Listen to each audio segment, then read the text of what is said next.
So here in the course book you have contents. You have 7 units here. You have 7 units here, and also in unit 1 the sections have been divided. So section A, section B and section C. You can see that in every unit they have divided into 3. So total unit you have 7.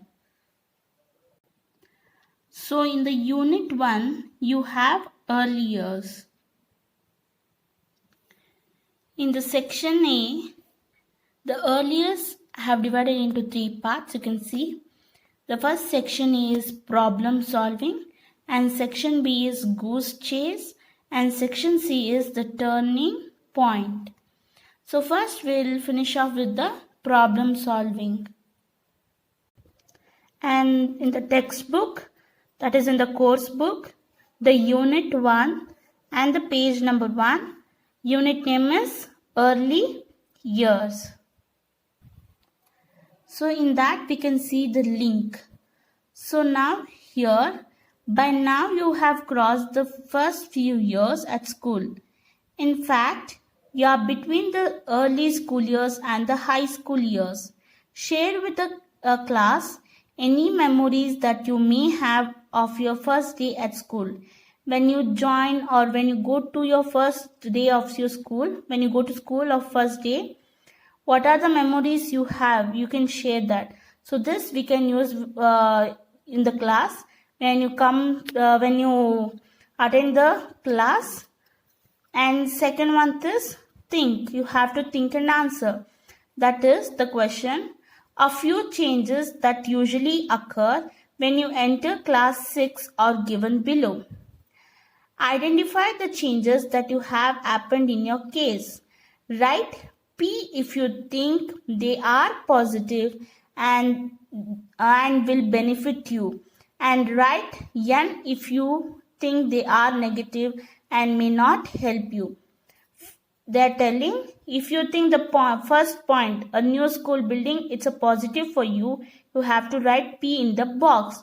If it is negative, you have to write N.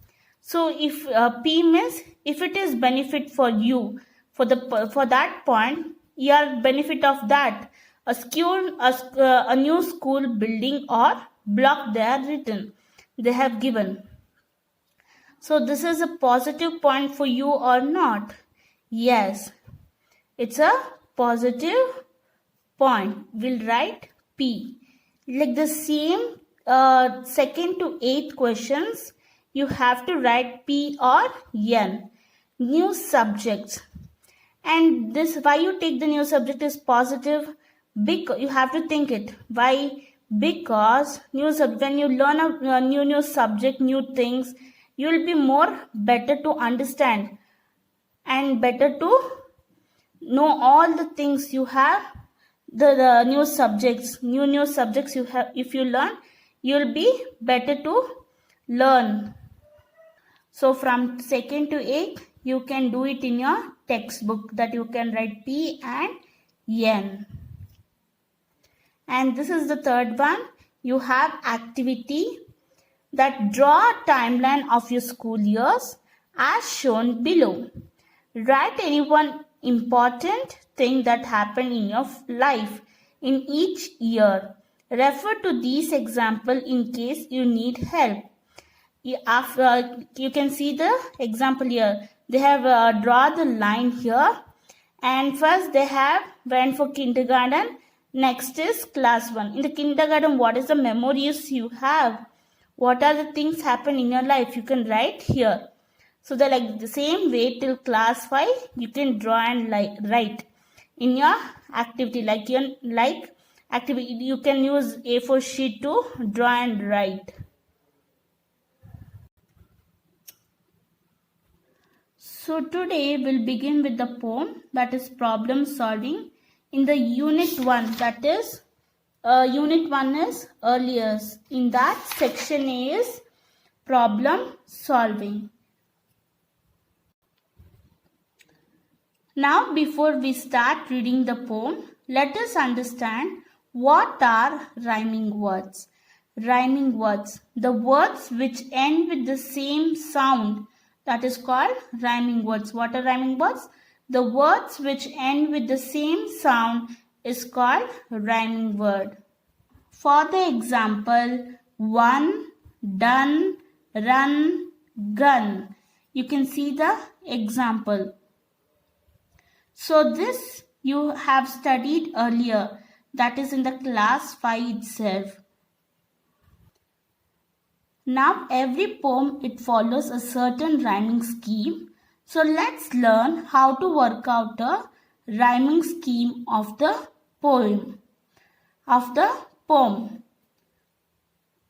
For that, I am going to read out a nursery rhyme, that is, twinkle, twinkle, little star, how I wonder what you are, up above the world so high, like a diamond in the sky.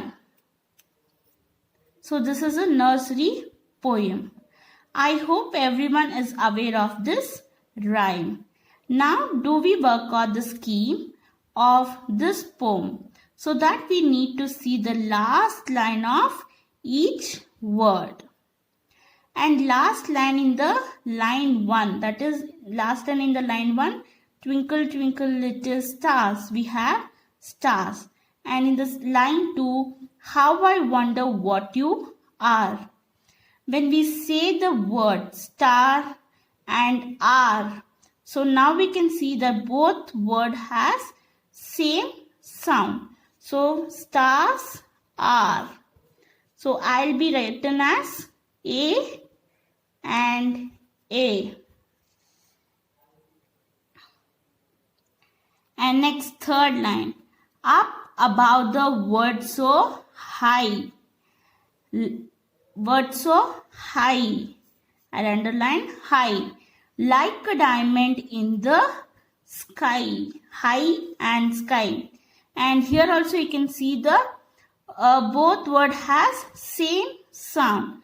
So I'll be written as B. So for the stars and R, I have written as AA.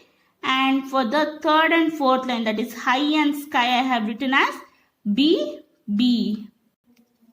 The rhyming scheme of this poem is AA, BB.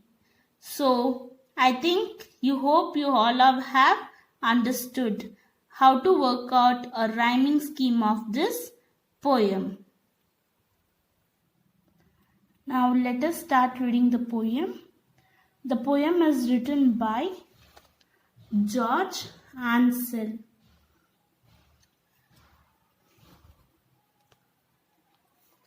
George Ansel is an English poet. As a teacher, he enjoyed writing poetry to go with the topics he would be teaching. You can read his poems on this web page. The link has given, so you can go through that and read the poem of George Ansel. So this poet is an George Ansel, and he is a teacher himself and enjoys writing poetry. So let us read the poem here. And there are two different problems are given below. Look at each pair of pictures and tick the one that shows a permanent solution to the problem. So the problem 1 is showing leaking proof, and the problem 2 is showing leaking pipe. So yes, in the pick 1 is the temporary solution, and in the pick 2 you can see it shows permanent solution. Now students, many times in life we are faced with problems where we don't have a permanent solution to it. So we just settle down to a temporary one But we should keep one thing in mind. The temporary solution will solve the problem for time being. So all of us must have that problem solving skills in us so that we can lead a good life. So let's start with reading the poem now.